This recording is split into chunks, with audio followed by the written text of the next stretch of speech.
নমস্কার বন্ধুরা, শুভ সকাল। রিপাস ডিমে সকলকে স্বাগতম। তোমরা সবাই কেমন আছো? আমি তোমাদের আশীর্বাদ ঠাকুরের কৃপায় ভালো আছি।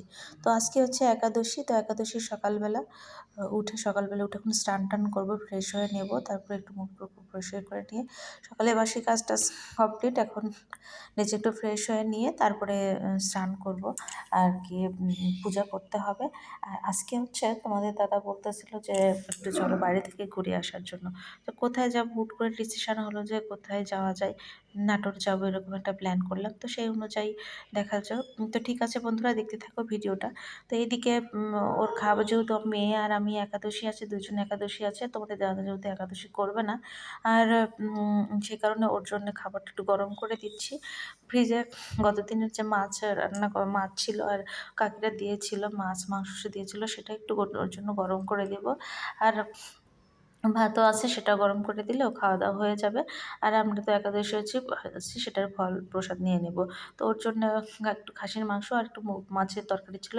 মাছের তরকারি একটু গরম করা শেষ, এখন খাসির মাংসটা একটু গরম করে দিচ্ছি। যেহেতু অনেকগুলোই মাংস আছে, ও একা খেতে পারবে না, হয়তো বা দু এক পিস খাবে, না হয়তো রেখেই দেবে। এ হলো ব্যাপার। তো যাই হোক, ওর খাওয়া দাওয়াটা কমপ্লিট করা, মানে খাওয়া দাওয়া হয়ে গেলে তারপর কোনো ঝামেলা থাকে না। আর মেয়েরও প্রাইভেট নাই, কারণ শনিবার থেকে প্রাইভেট শুরু হবে। তো এদিকে আমার স্নান পূজা কমপ্লিট করে নিয়েছি। দেখো ঠাকুরের সকালের ভোগ, মানে একাদশী ভোগ দিয়েছিলাম, সেই প্রসাদগুলো একটু নিয়ে নিলাম। আর তোমাদের দাদা একটু বাদামও নিয়ে এসেছিলো, সেটাও একটু প্রসাদ পেয়ে নিয়ে তারপরে আর কি আমরা যাবো। ও বললো রেডি হওয়ার জন্য, রেডি হয়ে গেলাম। দেখো আমি দুজনে রেডি হয়ে গেলাম, দুজনেই 3 পিস পরেছি। আর তোমাদের দাদা দরজা নক করতেছে করে, এখন আর কি বের হয়ে যাব। তো উদ্দেশ্য কিন্তু শেষ বা অনেক, মানে যখন বেরো হই তখনও পর্যন্ত ছিল কিন্তু আমরা নাটোর যাচ্ছি, নাটোর কোথাও ওইদিকে ঘুরতে ঘুরতে যাবো এই অবস্থা। কিন্তু আত্রাই স্টে করবো না, এরকম এটা একটা কথাবার্তা ছিল, এবং করিও নাই।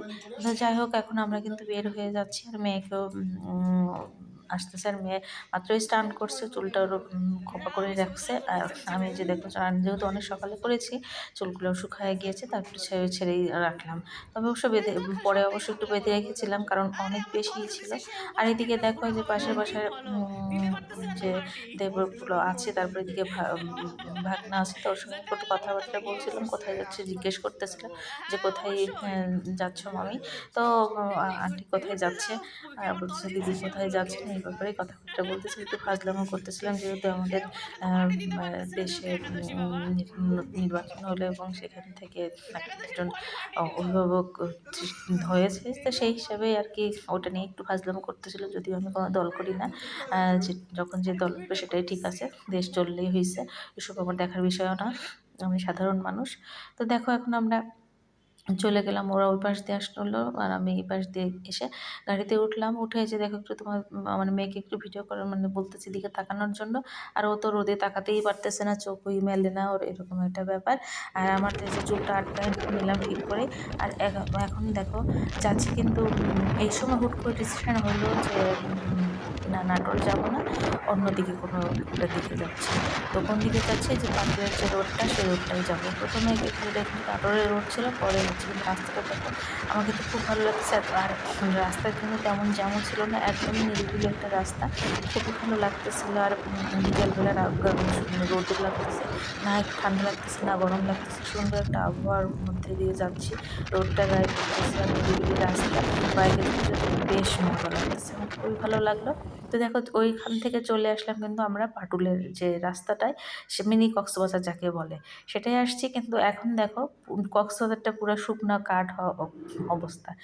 এই রোডটাই বর্ষার সময় পুরাটাই জলে ভর্তি থাকে। আর এই রাস্তাটা কিন্তু ডুবে যায় পুরাটা, মানে চারপাশটা কোনো জায়গায় ফাঁকা থাকে না, জলে থই থই। চলন বিলের যে রোডটা যাকে যেটা আর কি, সেটা এত বেশি ভালো লাগে। তখন সেই সময়টাও আমি এসেছি, কিন্তু সেটা তোমার যখন আমি ভিডিও করা অবস্থা হয়তো তোমাকে দেখানো হয় নাই, কারণ সেই সময় হয়তো বা ভিডিও করতে না। তারপরে চলে আসলাম একটা রিসোর্টের মাঝরা, মানে পাটুলের যে মাঝামাঝি জায়গা, একটা রিসোর্টের মতো আছে। যখন আমরা এসেছিলাম তখন এটা একটু কাজ কমপ্লিট হয়েছিল না, একটু ঝামেলাও ছিল। তো সেখানে আমরা একটু আসতেছি, এসে দেখতেছি আর দাদাও বলতেছিল যে চলো একটু ভিতরে গিয়ে দেখি কেমন পরিবেশটা কেমন। তো আমিও দেখার জন্য আমরা তিনজন উঠে গেলাম ভেতরে। তা ভেতরটা গিয়ে দেখো, তোমাদেরকে দেখাই, বেশ কিন্তু ভালো। ঢুকতেই প্রথমে কিন্তু রিসেপশন এখানে আছে, আর এই পাশে দেখো বসারও জায়গা আছে, টিভি আছে, সুন্দর নিরিবিলি। এখন অবশ্য অনেকটাই ফাঁকা, বলতে পুরাটাই ফাঁকা এখন, যেহেতু মানে খরার সময়, এই সময় তো আর বর্ষার কোনো গেস্ট টেস্ট আসে না। তো হালকা দুই একজন আমাদের মতো যে একটু আসে, এসে দেখাশোনা করে, মানে ঘুরে টুরে চলে যায়। কিছু ছবি টবি তোলার জায়গা আছে, একটু দোলনা আছে, সেখানে একটু ছবি উঠাই।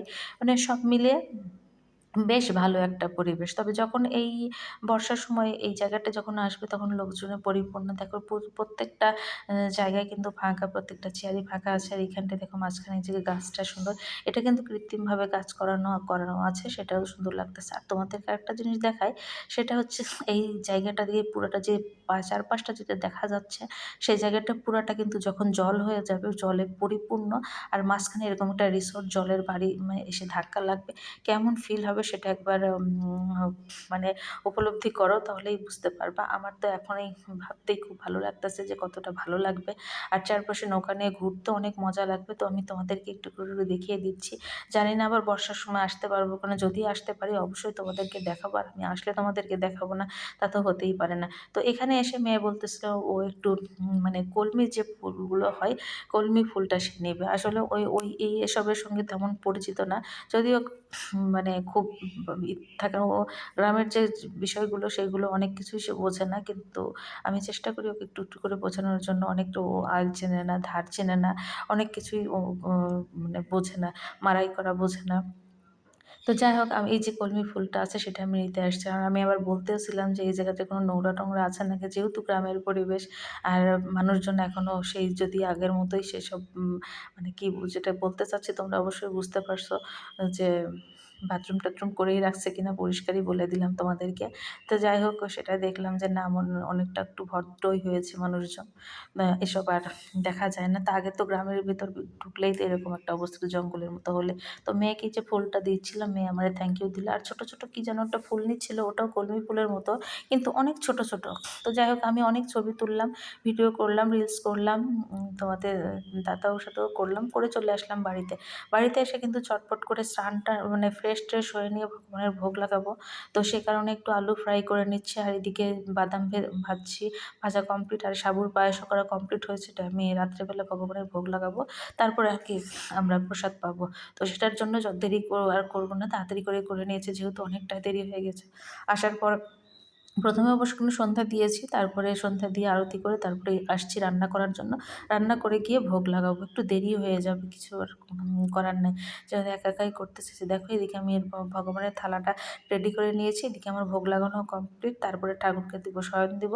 আর রাত পোহালে পহেলা ফাল্গুন, তো ভ্যালেন্টাইন্স ডে, সেই সে উপলক্ষে আর কি। যাই হোক, এবার কোনো আয়োজন আছে কিনা বলতে পারবো না। হঠাৎ করে যখন আমি শুয়ে পড়েছি, দেখো তোমাদের দাদার কি কাণ্ড।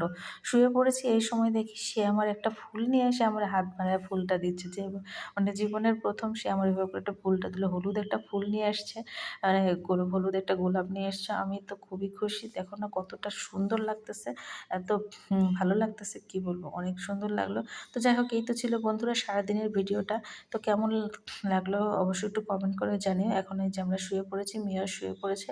তো সকলকে শুভরাত্রি। আর নতুন ভিডিও দেখার জন্য সকলকে আমন্ত্রণ জানাচ্ছি। আর সে পর্যন্ত সবাই সুস্থ থেকো, ভালো থাকো।